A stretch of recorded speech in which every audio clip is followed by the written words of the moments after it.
Brooklinen was named the winner of the Best Online Betting category by Good Housekeeping. They received more 5-star reviews than any other online betting company with over 30,000. Brooklinen.com is giving an exclusive offer to our listeners. Right now, get $20 off and free shipping when you use the promo code Zodiac at brooklinen.com. They're actually so confident in their product that all their sheets, comforters, and towels come with a lifetime warranty. Just go to brooklinen.com. That's Brooklinen, BROOKLINEN.com, promo code Zodiac. Brooklinen. These really are the best sheets ever. Welcome to the new summer series of Atlanta Monster, where we will uncover new stories around the Atlanta child murders. I'm your host, Jason Hoke, and in our first episode, we talked to the men and women that reported on the case that gripped Atlanta and the nation nearly 40 years ago. Though time has healed old wounds, one thing is clear. The nightmare of that traumatic time sticks with many, even to this day. You don't want to believe that you've given anybody an opportunity to do anything to harm anybody, because it means that you could have been a part of fueling what may have happened. In other words, if he wasn't an overnight photographer, maybe he wouldn't have had the opportunity to do this. To think that you've come face to face with someone who could potentially kill that many people and be that close to where you shake their hand, you've hugged them, you have laughed with them. That's the hard part.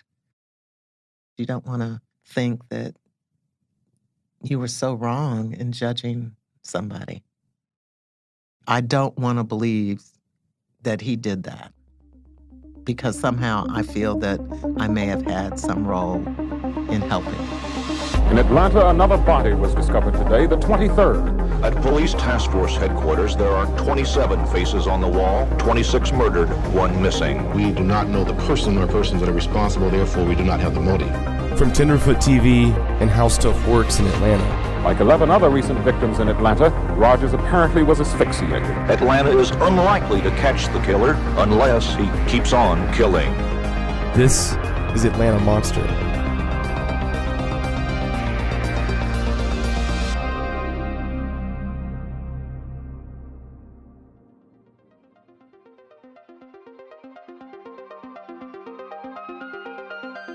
I'm Jocelyn Dorsey. I'm Director of Editorials and Public Affairs at WSB TV, which is now Cox Media Group Atlanta. And I've been there for 45 years. I started out as a street reporter in 1973 and worked in the newsroom from 1973 to 1983, and after that became the director. Jocelyn Dorsey was the first African-American television news anchor in Atlanta, arriving from Ohio in 1973. During her career, she has reported on numerous happenings in and around Atlanta, including the Atlanta child murders, with reporting on the psychics and community efforts to help local kids who were highly distressed at the time. Through the central character Artie, the Art Institute and Atlanta Police hope to teach children about safety in a way that can be fun. The 4 primary messages are: don't get into a car with strangers, don't take candy, money, or gifts from strangers, play in groups, and if you need help, go to a police officer, firefighter, or bus driver. They're your friends.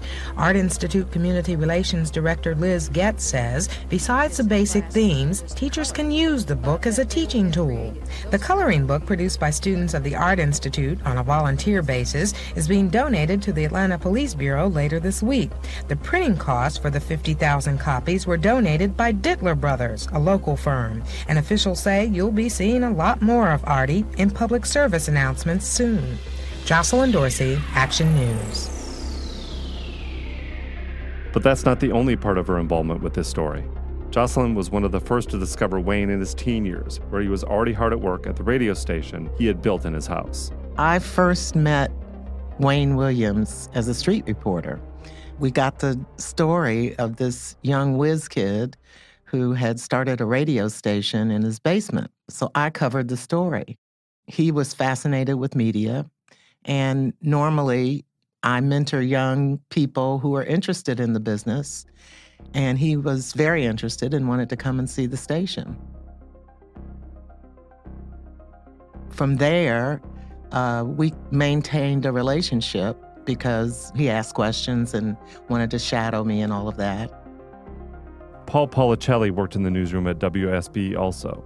He saw firsthand, and for the first time in his life, a new world, one he wasn't entirely prepared for.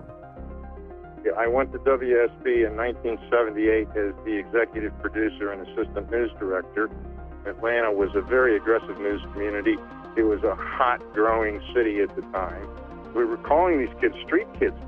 The Omni is a complex of amusement arcades, theaters, restaurants, shops in the heart of Atlanta. It's a meeting place for the city's footloose young blacks, a place which many of the missing and murdered children used to visit. Most of them were what the locals call streetwise. Coming often from broken homes, they hustled for money, did odd jobs, sometimes had trouble with the law. They were tough.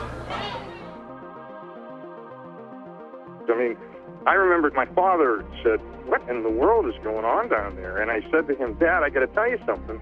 I would have known more about what was on the surface of the moon than I knew about how people lived in public housing in Atlanta, Georgia. I was totally unprepared for the world that I walked into. I didn't know that there were children who had no one with primary responsibility for those children.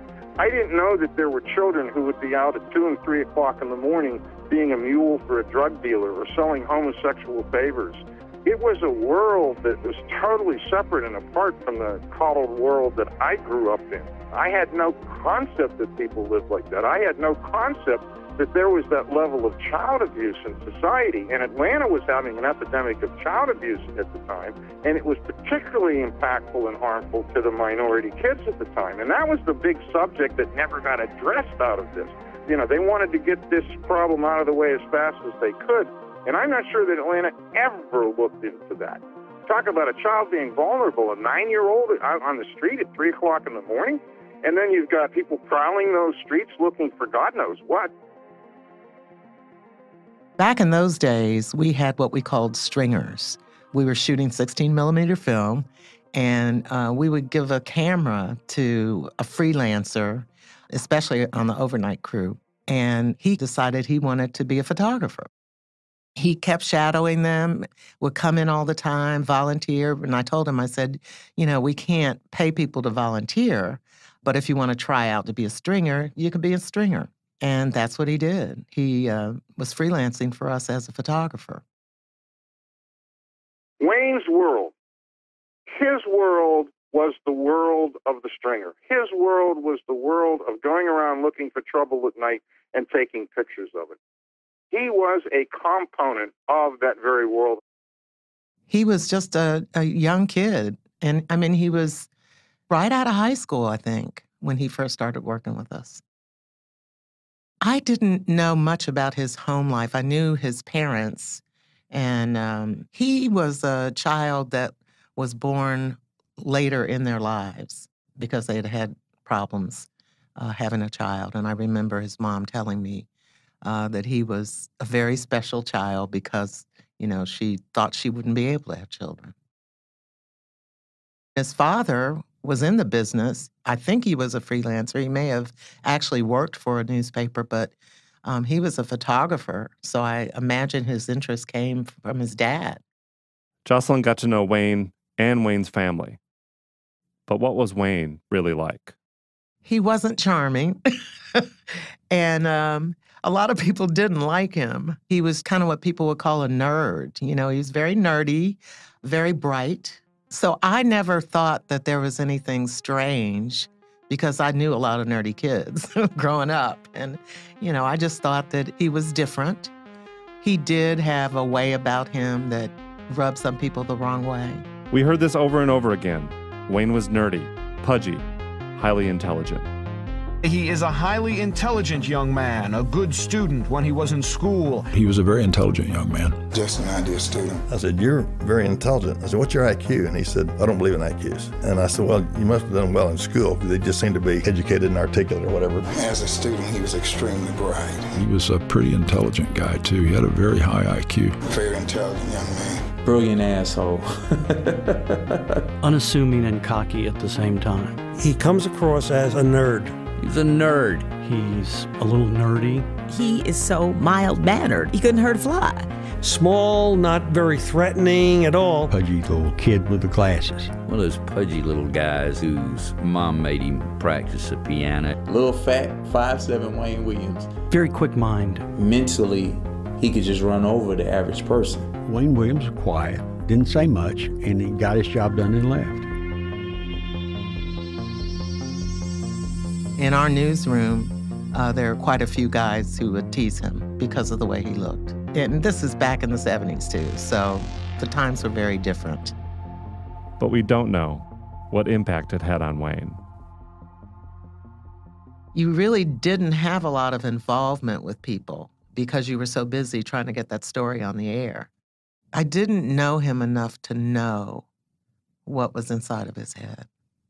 I knew it was different from most people.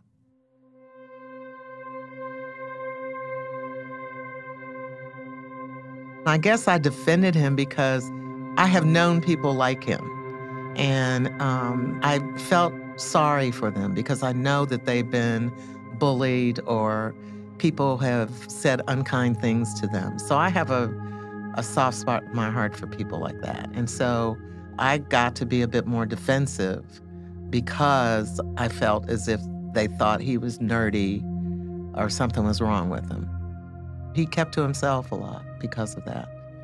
But he worked a different shift, too. That's maybe the other reason he decided to work overnight, so he wouldn't have to come in contact with people all the time. When the time came, Jocelyn Dorsey ended up having to fire Wayne because he was taking footage and selling it to the other stations on the side.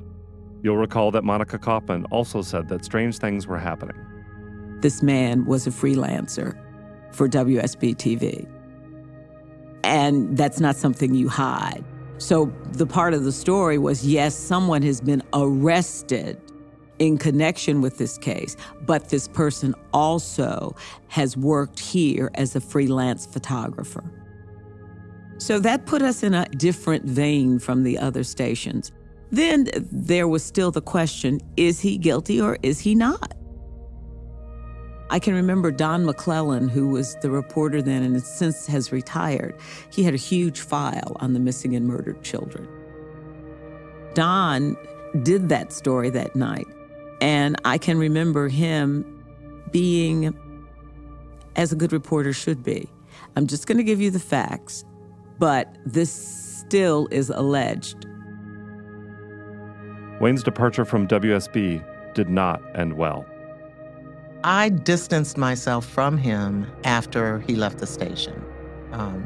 We did not leave on great terms. So I think he knew that he had done something wrong and regretted it, but it was not something that could be repaired easily. And then he left and decided that he was going to go into the music business. And he would call me and ask me if I knew any young people or if I could help him in this music business. And I told him I really didn't know anything about it. And so I really felt that this was not my place. Why would an African-American male be doing this to young African-American, primarily males? And he had a theory on that he wanted to cleanse the race. He was embarrassed by these guys. And while we were doing the interview, I looked up at the camera and I pointed to the lens and I said, whoever is doing this might be on the other side of that lens right there. What do we say to him? And he looked at me and he said, well, not much we could say to him directly, but I'm going to tell you this much. When they arrest him, you're going to know him. The "you're going to know him" phrase literally went down my spine with a chill.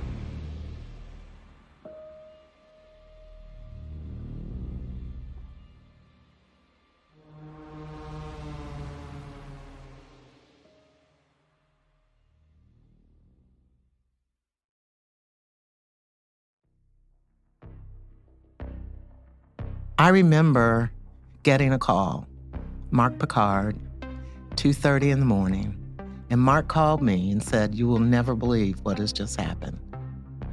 He said, "They just arrested Wayne Williams." And I dropped the phone. I couldn't believe it. I was in such a state of shock. I just could not believe what I was hearing. And then, of course, all the events started to unfold with him being arrested on the fiber evidence and then going to trial.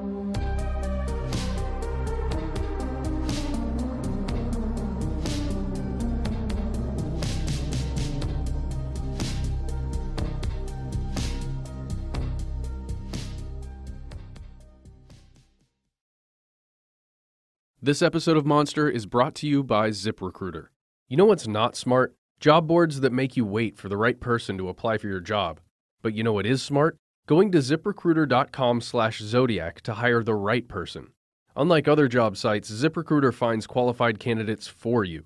Its powerful matching technology scans thousands of resumes to identify people with the right skills, education, and experience, and actively invites them to apply to your job, so you get qualified candidates fast.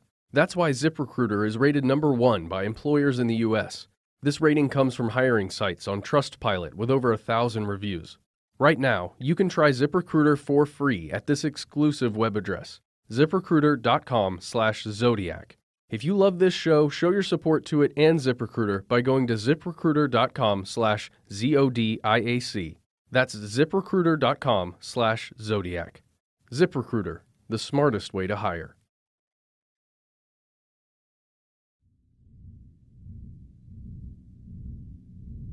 The home of the man taken into custody by the FBI has from time to time this evening taken on the aspect of a reporters' convention. His mother maintains her vigil inside, waiting by the phone, waiting to hear from her son, who is down at FBI headquarters, and his father, who has now joined them. To say that the police actions of the past several hours were a shock to the family that lives here and the neighborhood is an understatement. The neighbors I spoke with say that the family were more or less kept to themselves, and that the young man who was being questioned by the FBI was friendly, but only friendly enough to say hi. They really didn't know much more about him. This episode began on Thursday, May the 20th, when the man was stopped by the task force at the Chattahoochee River. He was questioned about the possibility of dropping something into the river, which he was denied, and then he was let go for any lack of reason to hold him. But surveillance on him continued until he was taken into custody by the FBI around 3 o'clock Wednesday. The man was most recently involved in a company which he formed to search out talented local youngsters singing, dancing, acting, and so forth. It is reported that he told his family that he was trying to set up an audition on the night that he was questioned by the task force at the Chattahoochee River, and that he had a friend in his car, supposedly also for an audition, when he was taken into custody on Wednesday. The FBI apparently had a pretty good idea of what they were looking for when they executed the search warrant here at the home. Among the things that it removed, it took pieces of blankets, robes, human hair, and dog hair. We understand that this material has been taken to the state crime lab, where it is either being processed now or will be processed first thing in the morning. That should determine whether the people here can finally rest in peace or whether their nightmare and a possible solution to some of the murders is at hand. Mark Picard, Action News. Mark Picard was also a reporter at WSB-TV, on the front lines during the case. In fact, he was there the night Wayne was taken downtown. Much to the surprise of the rest of the media, Picard was inside the house with Wayne and his parents that night when he returned from his interview with authorities. I got a phone call from a police source who said that the task force were searching Wayne's house and I should get over there with the crew. And I got there, and for a while, we were the only crew there reporting on what was going on. I guess Wayne either saw us outside or was watching television, and he did ask me to come inside. He put in a cassette in an old cassette recorder and recorded our conversation. The rationale behind it, I think, was to offer a defense for himself. At the end of the conversation, he gave me the cassette and said, "Hold on to this. This is going to be valuable." It was a crazy night. I went back to the station and immediately turned over the cassette to my news director, and that was the last I ever saw of it. Early that next morning, Picard was inside the house again. This time at the hastily called press conference thrown together by a still unnamed suspect in Wayne Williams. You will hear him, but you will see reporters and photographers. Did they ever call you a suspect? Did they ever use the word suspect? They did it stronger than suspect. They openly said, you killed Nathaniel Cater, and you know it, and you're lying to us. I just remember it was a circus. It was the center ring in a three-wing circus. All of it was surreal. In my reporting career, I was relatively young and fresh, and this was crazy to me. I was trying to keep perspective and not let the events overtake me. At that press conference, Wayne passed out his resume to the media. The FBI kept a copy of this resume, and we found it in their case file. Despite Wayne being a mere 22 years old, the resume was already 5 pages long. FBI records indicated that this resume was also one of the items found in the white station wagon when they searched the vehicle on June 3rd, 1981. Though he worked as a stringer and freelancer at WSB for approximately 3 years, Wayne's resume indicated he was employed at WSB from January 1979 to March 1979. The murders began in June of 1979. The resume listed an extensive set of positions and accomplishments, and personal and professional references from NBC News, CNN, Arista Records, the City of Atlanta Public Safety, and Jocelyn Dorsey. His resume's list of professional references includes many familiar names in the local media. Most of those references say they knew Williams only briefly and not very well. But it is clear Wayne Williams is a bright and ambitious person. He started a radio station in his parents' home when he was only 12. In his teens, he spent time hanging around many of the city's radio stations, doing odd jobs, mostly as an unpaid volunteer, and talking to the people he met about broadcasting. This was a surprise to Jocelyn. Why would he list her as a professional reference when she had been the one to fire him from WSB? Shockingly, the defense team for Wayne Williams even reached out to Dorsey before the murder trial. His lawyers had called and asked if I would testify in his defense. And of course, our lawyers said no, we're not doing that. Because there had been some personnel issues that we had with him, and, we told them that that would not be something that they would want us to have to reveal. They wouldn't want me to because we had to dismiss him, and it may not look good. I mean, that's certainly not a great character reference to say you got fired. I actually had to go down to the courtroom, and it was very awkward because our lawyers were arguing right up to the point where they thought I might have to testify. And so it was really awkward because I was down at the courtroom, and some of my peers were wondering what I was doing there, and I couldn't say anything. So they took me off into a room and made me sit and just wait until they could figure out what the lawyers were going to do. His lawyer decided not to call me to the stand. It was pretty nerve-wracking. You can imagine what I was going through during that time period of us wondering, who could have done this? I was reporting a lot of the homicides at the time, and there were so many rumors that were going on. That was probably the worst thing.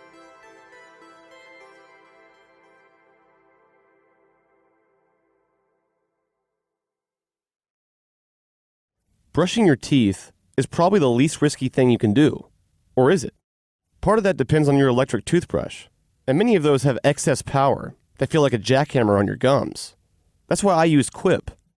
Quip was designed with dentists to give your whole mouth a safe and effective clean. Quip has sensitive sonic vibrations, just the right amount of vibrations for a proper clean that won't kill your sensitive gums. Some people tend to brush too hard, And some electric toothbrushes are just too abrasive. Up to 90% of us don't brush for a full 2 minutes, and some of us don't clean evenly.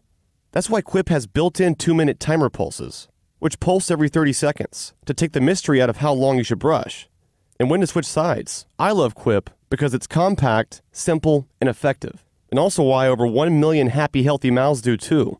Quip starts at just $25. And right now, if you go to getquip.com/Zodiac, you'll get your first refill pack for free with a Quip electric toothbrush. That's right, your first refill pack for free at getquip, getquip.com/Zodiac.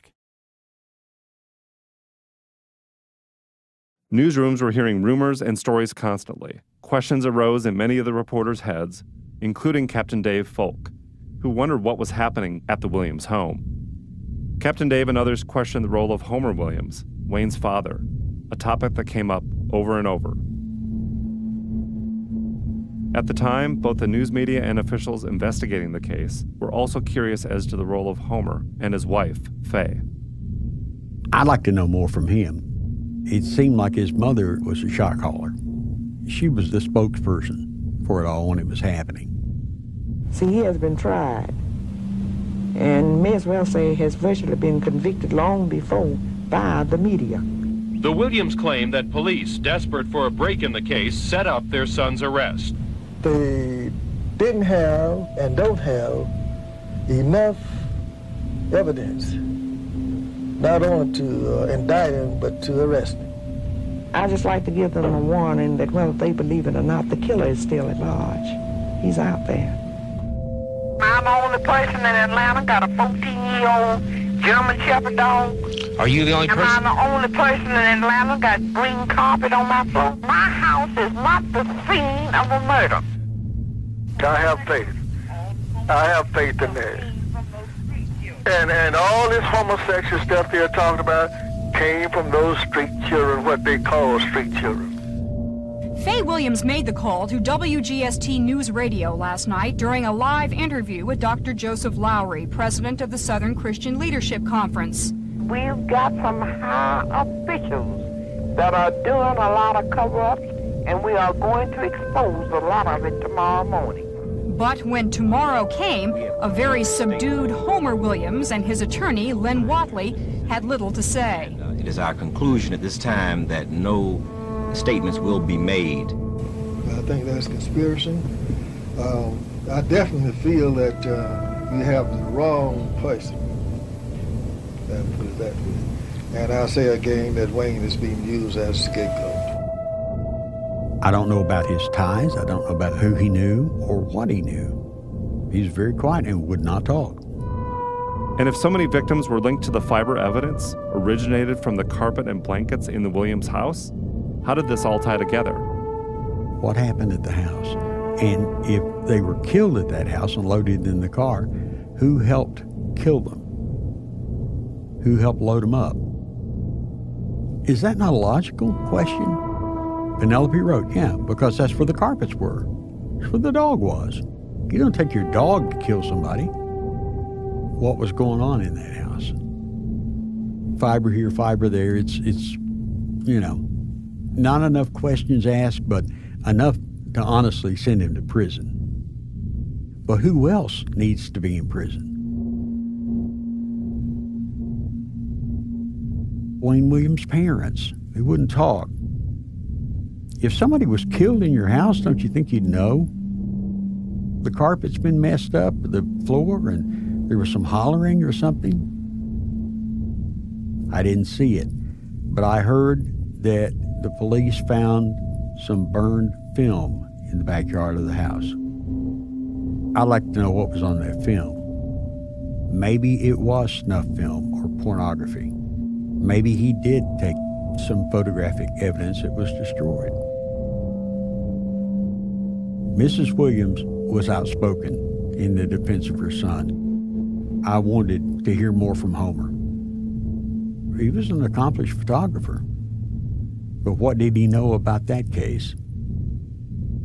The FBI noted changes in the house from the time they visited on May 22, 1981, and when they executed a search warrant on June 3, 1981.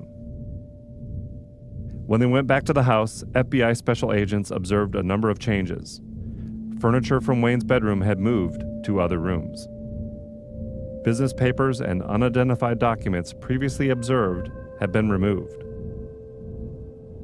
New indoor-outdoor carpeting had been added to a room since the May visit.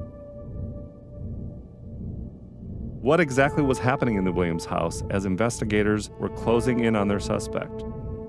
Was the Williams family removing items from the house? And if so, why? I'd like to know what they found that didn't burn. Wouldn't you like to go to the evidence locker and just have everybody lay these pieces out? Lay out the autopsy report, the crime scene information. How were the bodies placed? Why was that such a secret? Captain Dave wasn't the only one that wanted to know more. I heard from people on the task force and my police sources who didn't believe Wayne or his dad were responsible. That was one of the threads that was out there, a suspicion that he may have been involved, but he's not around for anybody to pursue that, and I'm not sure anything was done in that regard.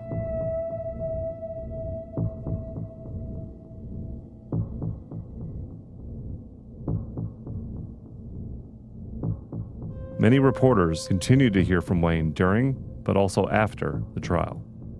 I would hear through people from him occasionally when he was in jail, and it was just quite shocking. The first time he reached out, I was in the radio station and he called me. We had this long talk on a tape that, of course, I don't have anymore. We write, or I haven't written to him in a while, but he used to write me. He'd write and criticize stories and tell me problems in the prison, that kind of thing. The story is headlined on the cover, but it's what is inside that is bound to raise a few hackles. In the article, Williams again said he is innocent, and even says he did not know the two he is charged with killing, Nathaniel Cater and Jimmy Ray Payne. The magazine promises a second installment in the interview they say was conducted at the jail. But how did that interview happen? Fulton County Sheriff Leroy Stinchcomb told me tonight no jail personnel let anyone interview Williams, and he wants to know how it happened too.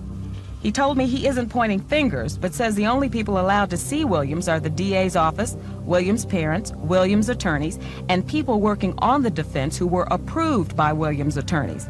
Stinchcomb says there are about 6 of them, and he's giving those names to Judge Clarence Cooper this morning. Cooper is hearing the case, and he told me he'll have no comment until later, if then.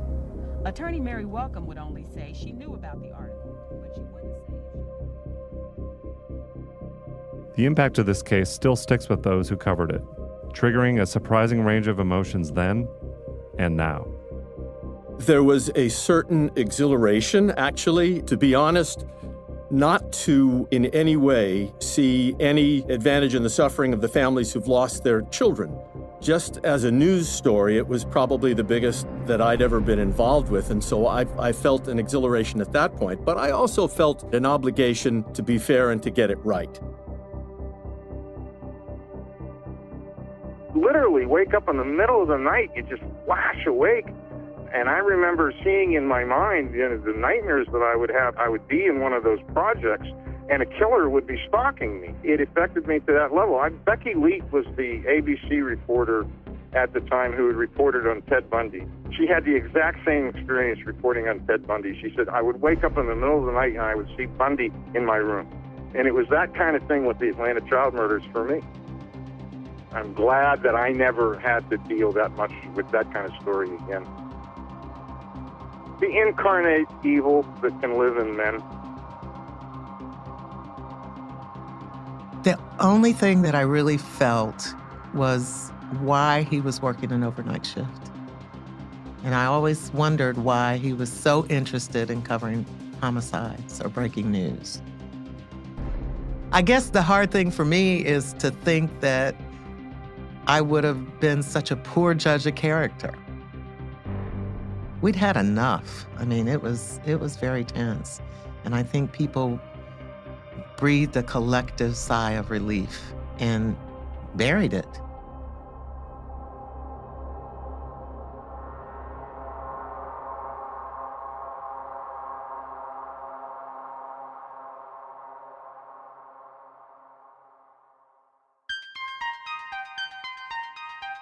Thank you for joining us. We hope you enjoyed the first of our special summer series of Atlanta Monster. Be on the lookout for more new episodes in the coming weeks. Atlanta Monster is a joint production between How Stuff Works and Tenderfoot TV. Original music is by Makeup and Vanity Set. Audio archives, courtesy of WSB News, Film, and Videotape Collection. Brown Media Archives, University of Georgia Libraries. For the latest updates, please visit atlantamonster.com or follow us on social media.